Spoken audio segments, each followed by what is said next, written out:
Hello, welcome to my channel, Conscious Growing. I'm Matthias, and the topic of today's video is acceptance of my conditions. And as some of you might know, in my specific case, it was a corona infection 2 years ago, and it left me with a whole bunch of symptoms, and it brought me on a quite deep recovery path. And one of the main things that came to me was acceptance. And I guess everyone heard about this. If you have a chronic illness um, or any thought of illness, you heard people saying you have to accept it and you have to accept where you are right now. And that's a huge thing to do. And when I bring my personal example, first when I was in a brain rewire program, part of it was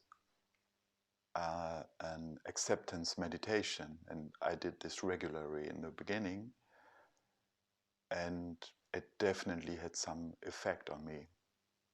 And I realized how important it is to practice it. But then, with time and months went by, I realized that I left this state of acceptance.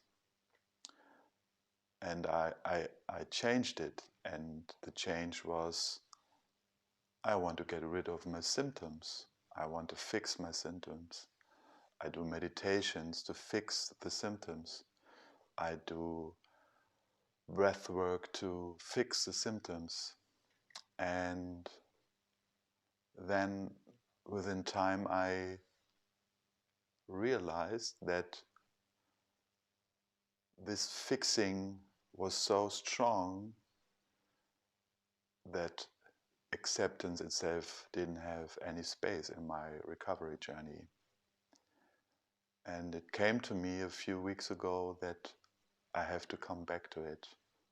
And there was huge resistance, as you can imagine, because if you're on this journey for 2 years already, and even if you made huge progress, but you still have the symptoms,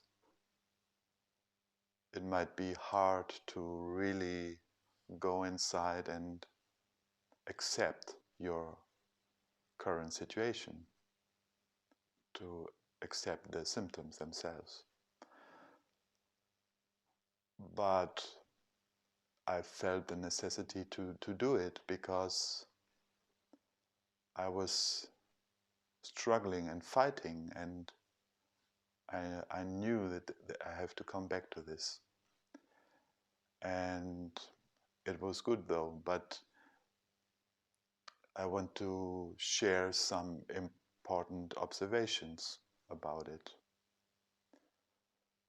So the first statement I can make is that it's not so much about an intellectual thing. It's not an intellectual decision. Acceptance is deeper inside. And so I can give this example of, okay, the symptoms rise up one of these days or one of these mornings. You wake up and you open your eyes and then you scan your body and then you feel your symptoms, they are there.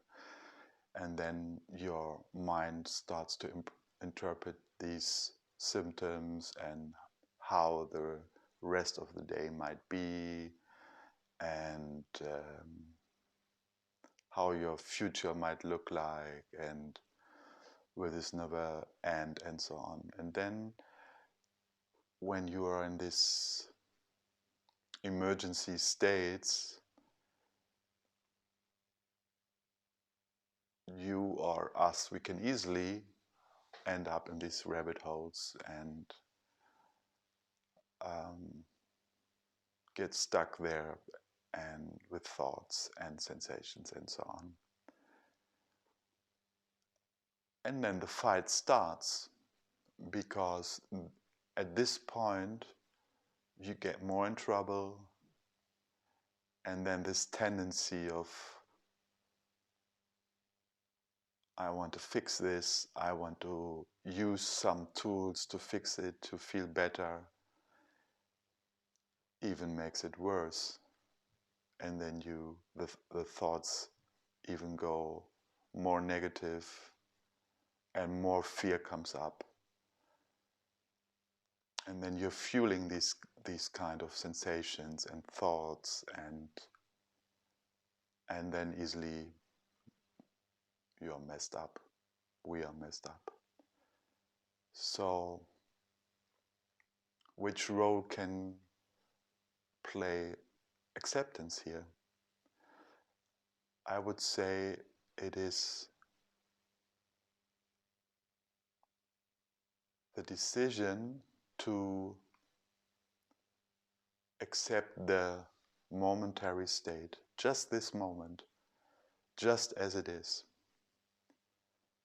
In other words, when symptoms and negative thoughts creep up, it's like at this point, in the moment I realize what's going on, I realize what's happening, I have a choice. So I have the choice going down the rabbit hole, or I have the choice to say, okay, this is my momentary state. There are some sensations here and there. I allow them to be there. I'm breathing. I feel them. I don't fight them.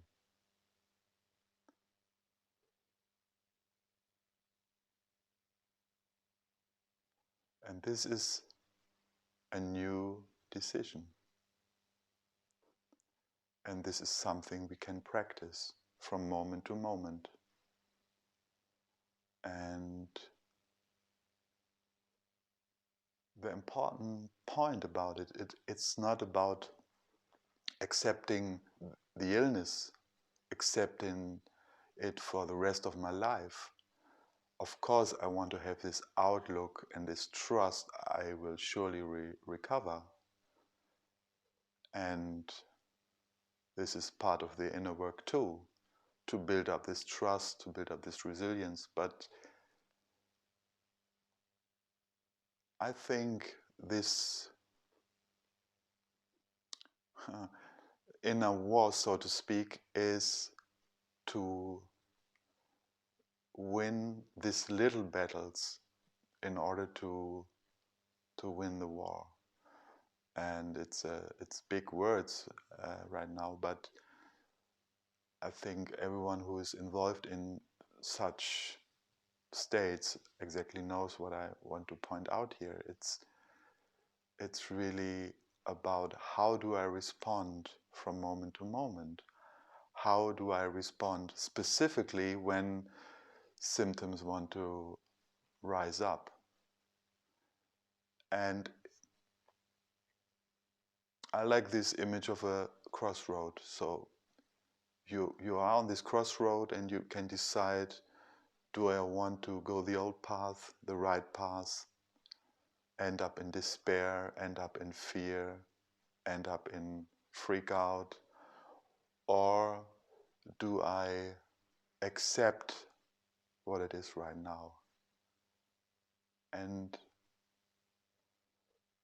the acceptance in the moment is already brain retraining. It's already calming down something. It's stop fighting.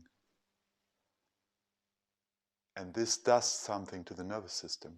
This does something to the scared brain. This is, from my perspective, it's a message of safety to the whole system. And yes, it needs some practice.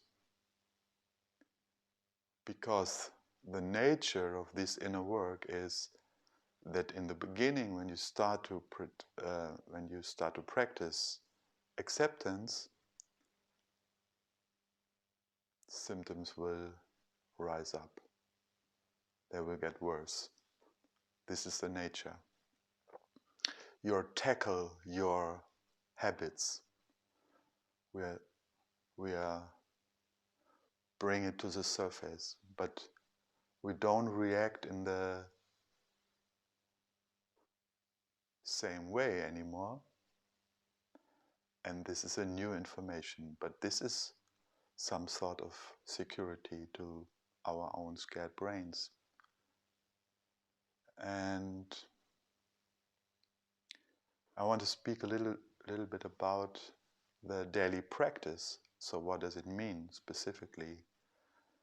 Anyways, anybody has to go its own path, and there's no master plan in general, but I would say that there's a possibility of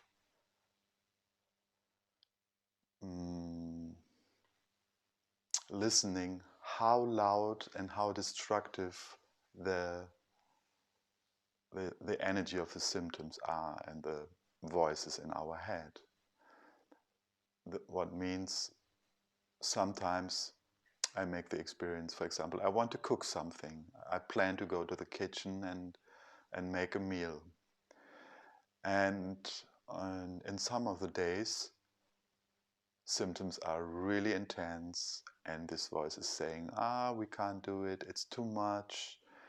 We are already so hypersensitive right now. Every action is too much right now. And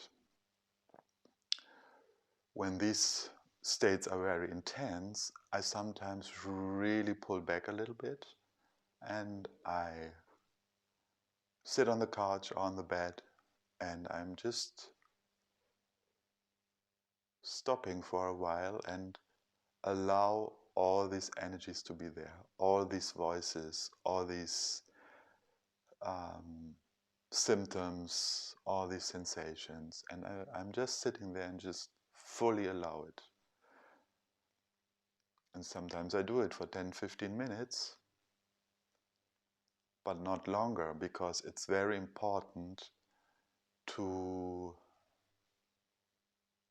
accept it, to sit with it, but then also to come back what you plan to do, what you're able to do, and also have this dialogue with the scared brain to say, okay, look, I'm just going to the kitchen and I'm going to cut some vegetables, and that's all. It's not dangerous for us. We can do it, and there's no need to have symptoms, or there's no need to be hypersensitive. And this creates a calm environment inside yourself. And then, if we stay in this example, or if I stay in this example, if I decide at a certain point go to the kitchen, the symptoms might still be there, but I am already a little bit calmer. And if needed, I continue this inner work. I remind myself that when these voices get louder, or when I'm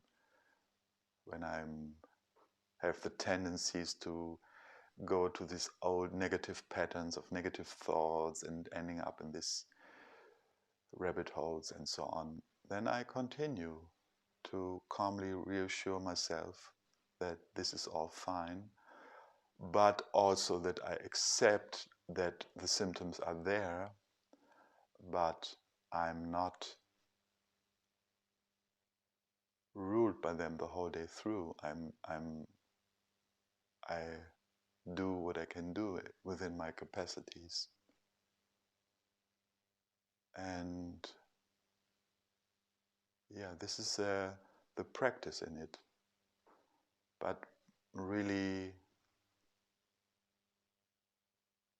be aware that if you start to accept your illness, that symptoms might get worse in the beginning. This is part of it. Don't get distracted by it. Accept it as it is. Because if you know that it will come, you are already prepared.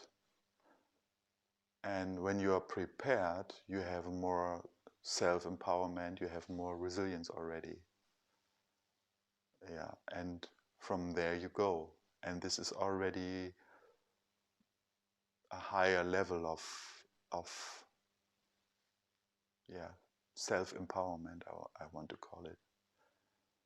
And this is actually what we want to achieve here. We want to get our power back. And to get the power back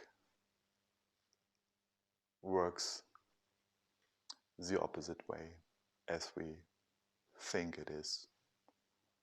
So we stop fighting, but we stay present. We can accept everything that's there, but we are not totally ruled by it the whole day. Yeah, and on some colorful days, we have to accept also that we can do less, and maybe there are less physical capacities, and maybe we end up in bed or on the couch to read a book and do something quiet, not forcing ourselves to some actions. This is the whole package. It's starting to learn to listen to the body, to get the inner strength back, and mainly to stop fighting. And I'm sure and full of trust, because I experienced this already, is the more I'm able to accept my symptoms on the daily basis, I make progress, because I'm not ruled by them. And here we can't cheat ourselves.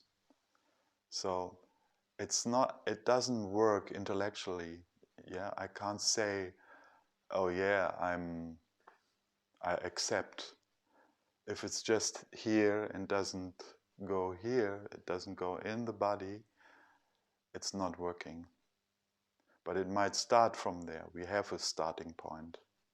And I can share with you that there was so much in my head in the beginning, in this constant mode of fixing, this constant mode of trying to figure out what's going on there.